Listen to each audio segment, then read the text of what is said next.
today we're making a very simple antipasto called prosciutto and melon.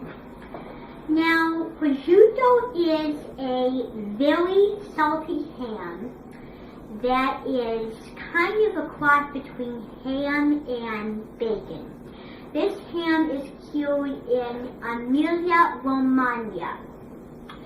Now, Emilia-Romagna is a famous region in Italy where this meat is cured.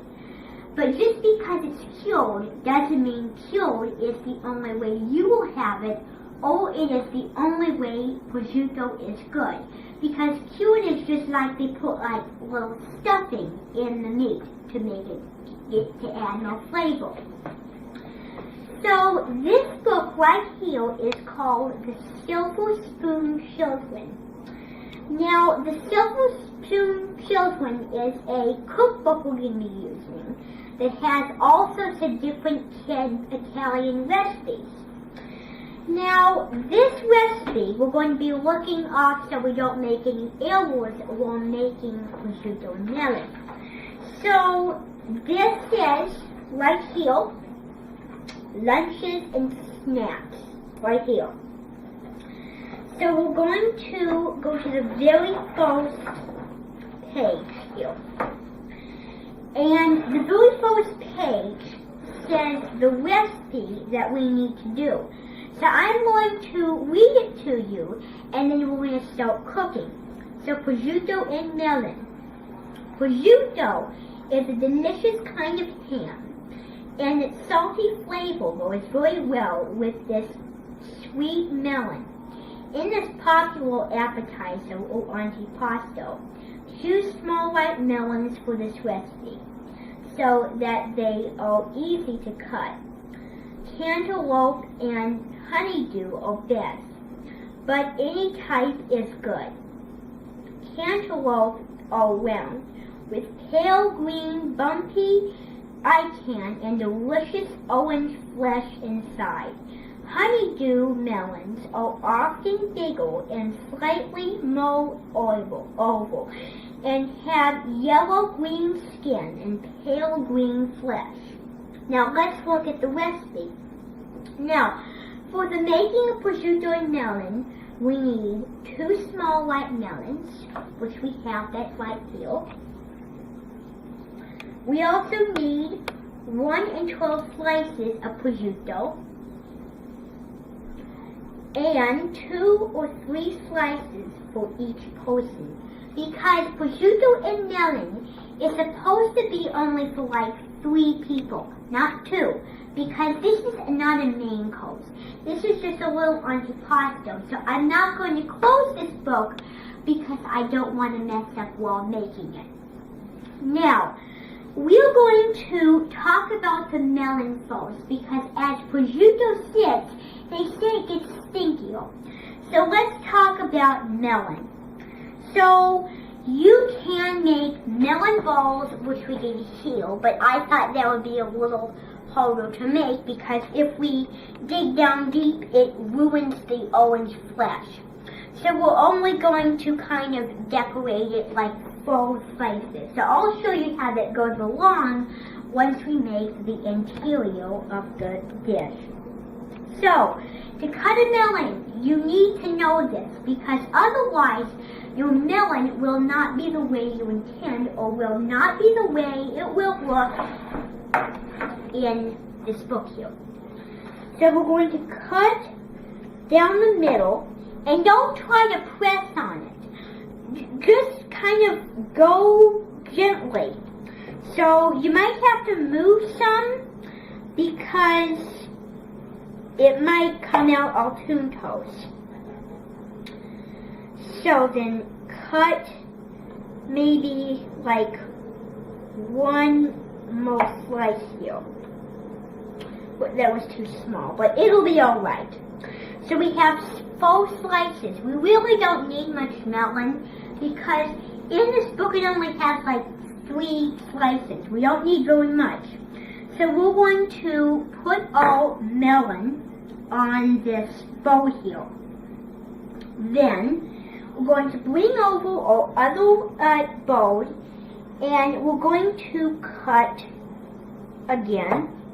Now, as I said in the last video, you should always get fruits or vegetables in season. Because first of all, they won't taste good. This smells a little, the season's over. It's like always fall now.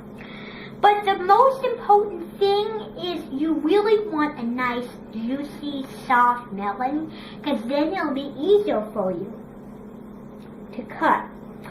Now, melon is a vegetable that grows in the fields in the food mill, and it is famous, and the way they serve it is in a soup, actually.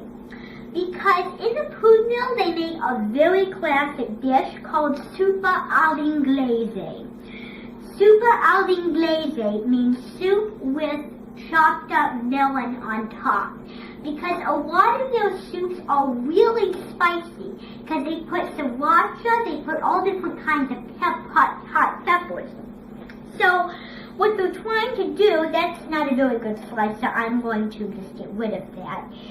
What they do is they cut it melon because they don't want to have people who eat the soup get a really chapped lips and get sent to hell by eating it. So they try to make it sweeter for people who cannot handle it. The spice is overwhelming for them. Now, we cut up the melon slices. Now we're going to talk about prosciutto. Now, there is two kinds of prosciutto I knew. Now, prosciutto, the two prosciuttos I knew is prosciutto di Parma and prosciutto di San Daniele, which is in another region, Friuli Venezia Giulia, that grows in the north of the east of Italy. So, I'm going to remind you that when you cut this, you do not want to get rid of the fat. Because if you get rid of the fat, it will be a molar stem, which means it won't have that nice white flesh you really want. Because in Italy, they never waste anything unless it's bad for you. Because the classic way is to not remove the fat. So, they come with wrappers, and you don't want your dish to be inedible. So I will get rid of the wrapper. Whoops. Now, some prosciutto do not have a perfect interior, but it probably is going to have to be that way. So, now we're going to cut up little slices of all prosciutto. Now, it doesn't matter if you have prosciutto di Parma or prosciutto di San Daniele, but it does matter that you have a really good type of prosciutto that is edible for you to use. So, slices are not perfect. So now we have all different types of little slices. So what we're going to do when we serve this dish is we're going to spread them out. That one looks like a dolphin. But we're going to spread it out like that when we serve it. Then we're going to do the same thing. Now we might not use all this prosciutto because, as you can see, this bowl is not big enough. So we want to just kind of do this one a little neater. I hope this one may be a little better.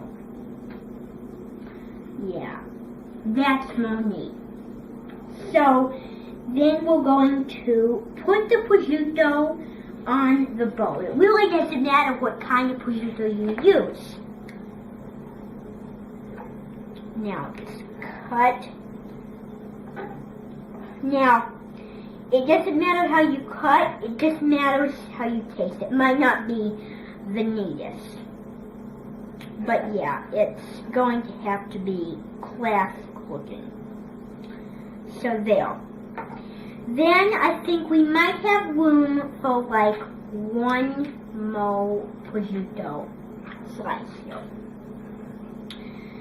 Then I might want to get rid of this one because that is, well, I might want to just keep it because I'm making a beautiful presentation for this.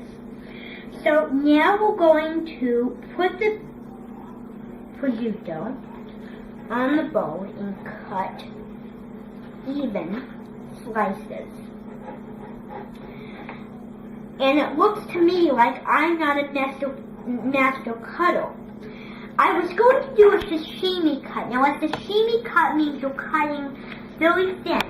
Now that's what they do in Japan. I was seeing an episode of Andrew Zimmerman's Gazelle Foods, and he was going to Seoul, South Korea, and he was having poison fish, not puffer fish, but very thin cut poison fish. And he said right before we ate it, if anyone calls me, if something happens, just in case something happens, will someone please call my family? And they cut it really thin, that like they don't want people to get sick. Believe me, if I was there, I'd probably freak out and run away from that food. So now we're going to make our presentation, but first I need to wash my hands because I have prosciutto spread all over them. Now, if you want to be a little more exotic, you don't make slices.